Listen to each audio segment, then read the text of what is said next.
आणखी एक सविस्तर बातमी पाहूयात। पालघरच्या रेणुकादेवी मंदिरात चोरीची घटना घडली। पालघरच्या दापोली परिसरात असलेल्या या रेणुकादेवी मंदिरामध्ये ही चोरी झाली आहे।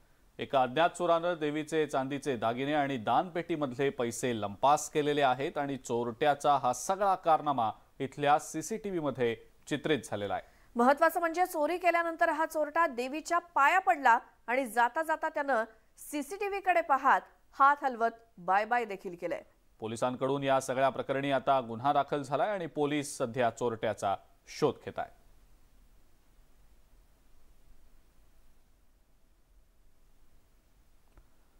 रेणुकादेवी मंदिरातली ही चोरी सीसीटीव्ही मध्ये आता चित्रित झालेली आहे। चांदीचे दागिने आणि दानपेटीतले पैसे लंपास करून चोर निघून गेलेला आहे। त्यानं पोबारा केलेला आहे।